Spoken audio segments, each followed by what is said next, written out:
Your methylene blue gummies are poisoning you in candy form.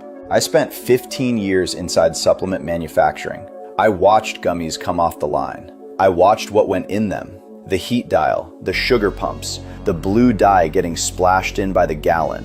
And one day, I watched 100 different methylene blue gummy brands send their formulas to those same factories. Same equipment, same heat, same process. What none of them told their customers, what I'm not even sure they understood themselves, is that methylene blue can't survive that heat.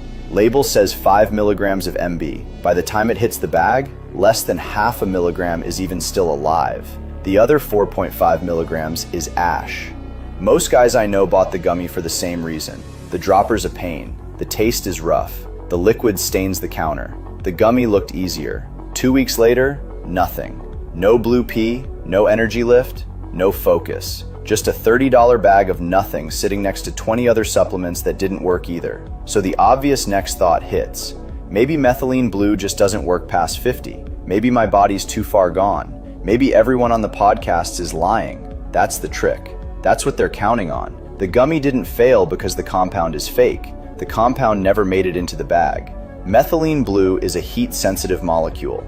Above about 60 degrees Celsius, that's 140 Fahrenheit, the structure starts breaking apart. By 90, it's mostly gone. Standard gummies get cooked at 95 to 115, sometimes higher. So what's actually in every methylene blue gummy on Amazon? The ones with 5 milligrams on the label, the ones with celebrities pushing them, the ones charging you $30, is a few crystals of MB that happen to survive the cooking, swimming in 99% sugar and synthetic blue dye. A Smurf-flavored Jolly Rancher. And the brands selling it know exactly what they're doing. There are over 200 methylene blue gummy brands on Amazon right now.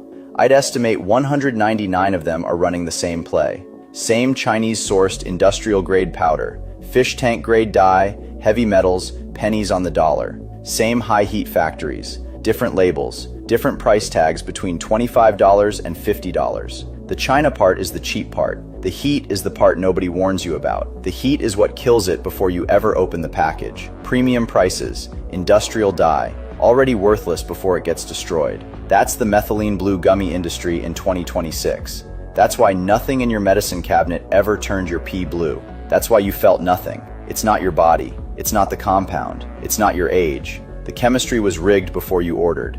About 14 months ago, I watched one company refuse to accept the trade. They walked in saying their customers were asking for a gummy.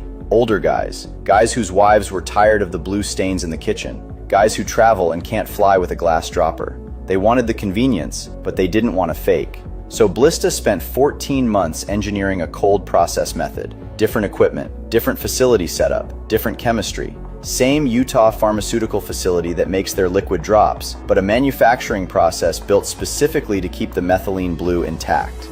End result? 14 milligrams of actual USP pharmaceutical-grade methylene blue per serving. Not labeled, delivered. Verified by the same P-test that proves the liquid works. I told them they were wasting their money. Told them no customer would care about the chemistry. They proved me wrong. This is the only methylene blue gummy on the market where the P-test passes. Don't trust me. Test it. That bag in your medicine cabinet right now, take 2 of them. Wait 2 hours. Check. If your pee isn't bright cobalt blue, you bought sugar and food coloring. Throw the bag out. Pharmaceutical grade MB always stains. Always. The pee test doesn't lie. Then test a real one.